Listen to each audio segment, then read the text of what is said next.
the Supreme Court justices, 7 of them will be marching out to perhaps what they call the highest court in the land, the Supreme Court, tomorrow, and will be giving their verdict on the 2023 presidential election. What will it be? It could be either of 3-4 things that could happen from that courtroom tomorrow. We'll say, okay, Atiku, you are right. Peter Obi, you are right. Or Tinubu, you are right. Either of them can be right.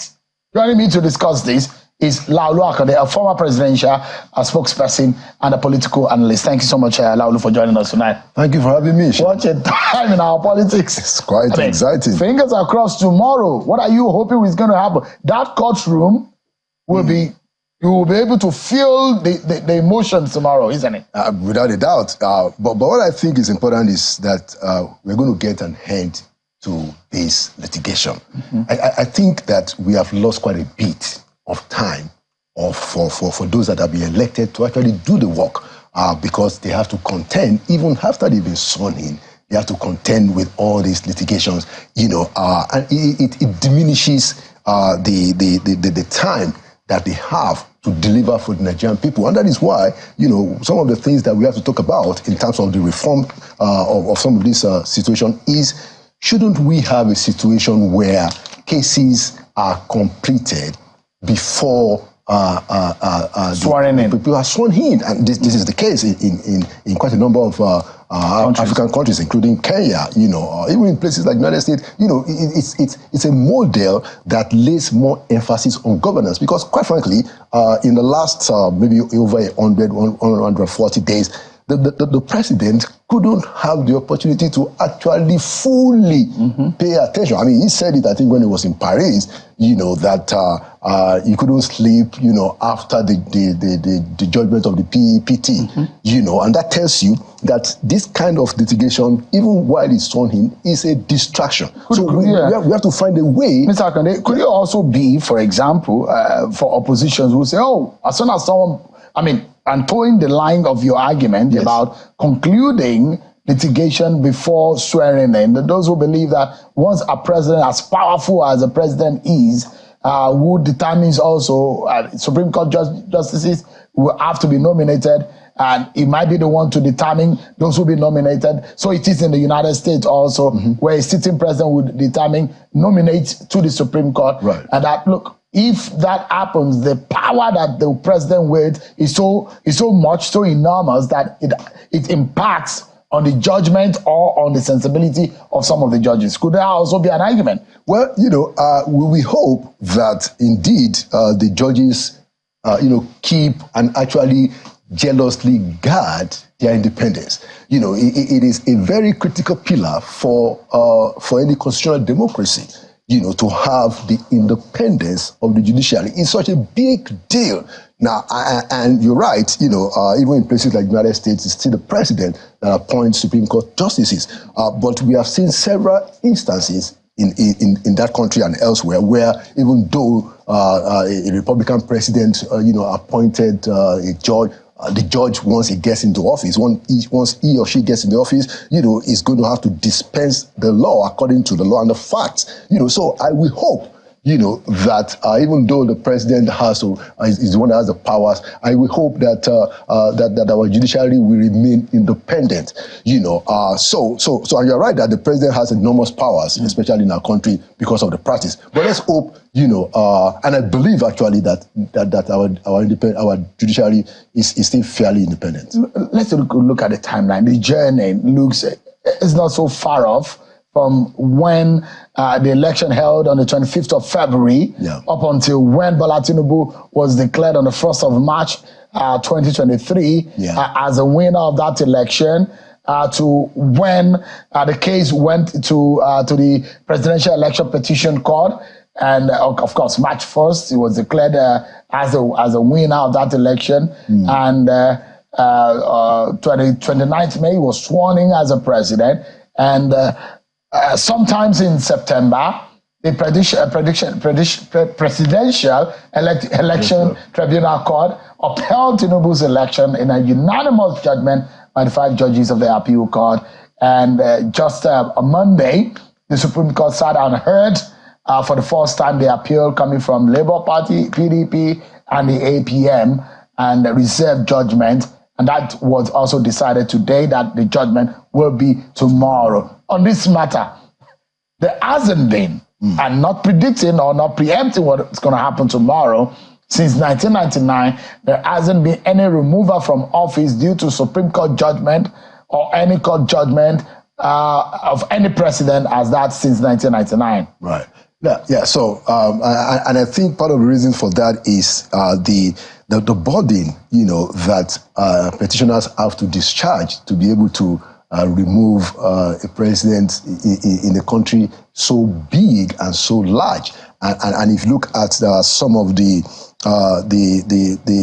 what I would call the experiences that we've had since '99, how difficult it has been, to have a reversal due to the amount of work, the geography of the country, the number of electoral units, that we're talking about, and then how many of those units are you able, at any reasonable given time to be able to say that, yes, we were here, we knew this, so it's such an Herculean task. It is. And that's why I said, Shehu, that it is very important, and we have to have that discussion that we must find a way to sort these matters before look at it. Election in February. Yes, swearing in May. So it could have happened. Even the election was in February. And we are still.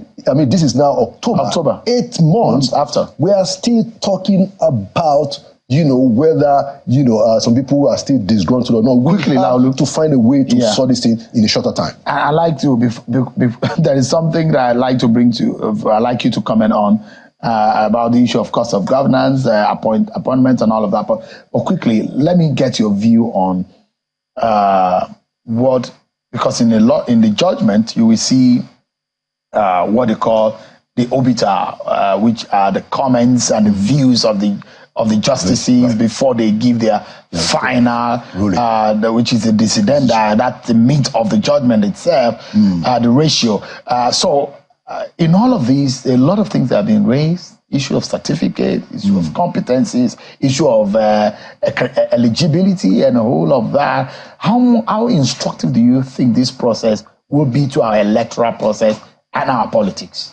Well, I think that one of the things for me that I have seen is that it is very important, especially for people that are contesting political offices, public roles, who wants to be a lawmaker, who wants to be governor, who wants to be president, who wants to be senators and all of that. It is very important for them to go according to the rules. So if you look at the Electoral Act, I'm told that there is a time when if I'm contesting against you, and your information is brought out, you are the candidate of your party or even at your party level, there's a time when people can make observations as to some of the things that you have filed. That time is allowed. And that is under the Electoral Act. There is a regulation for that between this time and this time, you can make comments on my filings, you can raise objections, you have the notice and you have the time. Now, people that are in contests must make use of that opportunity, that window to solve the issue. Now, what happens in most cases, and in this case, is that time has lapsed. So basically, people have slept on their right. And now, a very important thing has happened. The electorate they have expressed their will. People have voted. Okay, so it's like the horse has already bolted. Because that time was allowed for you to pay attention to those filings and to do your diligence to present whatever objections that you have before the will of the electorate is expressed. Now, once the will of the electorate is expressed and you had the opportunity to look at the filings, to make your objections, but you did not, you have lost, you basically, like lawyers would say, stepped on your right, and now the will of the majority has been expressed. The people have voted. It is not a very difficult thing to overturn, judging from the rule of law. Yeah. Well, I mean, it's going to be interesting to hear the positions of the honorable justices of the Supreme Court, 7 of them. If it's unanimous, the lead judgment will be read. If it's a dissenting judgment, the dissenting judgment will be read, lead judgment will be read, and we'll know what exactly will become. So we do not know for now how this all will pan out. But we understand that President Bola Tinubu today has nominated and forwarded same to the Senate for appointment into the Resident Electoral Commissioner. These are senior official roles in the electoral umpire. 9 of them representing states like Edo, Ekiti, Nasarawa, Gombe, Kwara, and these are names. I mean, let me get your view on issues of appointment into INEC and those who are of the view that we should have an independent way of appointing those who conduct our elections. Yeah, I mean, so let's even start from the name. It is called the Independent National Electoral Commission.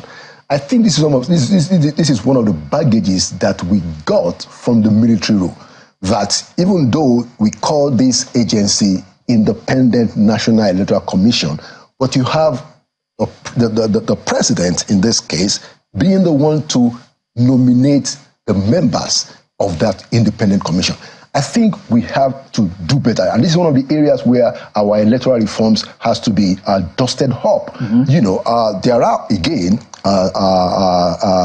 places around our world where it is not the role of a president to appoint people who will be the umpires in an election that he or she, whoever the president is an interested party.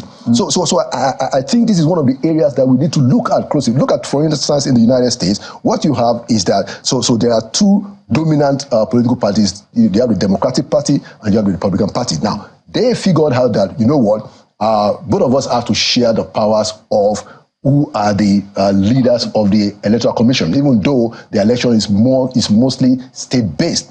But at the national level, what you have is that there's a co-chairmanship of the Electoral Commission. So the Democrats will nominate one chairman and the Republicans will nominate one chairman. And so that way, they are sure that there's a balance. The system where we have today, since 1999, where it is the president that nominates, I think we need to look at it. And I think this president should lead the way. Being a thorough Democrat by himself, should lead the way to push for these reforms. I have 30 seconds more to go, but I'd like you to comment on this very touchy, and it's the cost of governance. Before you entered into the studio here, you saw our conversation. How will the leaders of today be able to show that they are really committed and really sensitive to the plight of the average Nigerians by the manner in which they conduct themselves and spend state resources? It's a very important issue, Shale, because of the dire situation that we have, as a nation. I'm sure you heard what the Budget and National Planning Minister said, I think last week. He basically said the country is broke. That's what he said. But they're really struggling to pay salaries. Yeah, they're struggling to pay salaries. Now, we know that a significant portion of the revenue is even going to debt servicing. So we are in a very, very serious times.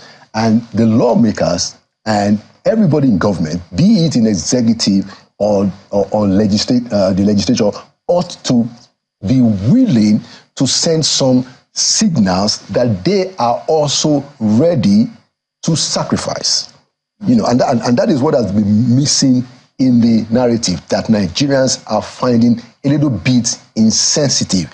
Now, if you must use an SUV, you need to explain to Nigerians why you couldn't buy Innocent or Jack or GAC, or not. Is it because they are not as durable? You need to explain to the people. Yeah. And in many instances, Sheon, we know that most of these people really have other cars. Will it be a big deal, for them to say, you know what, because of what is happening in the country today, we give up this privilege?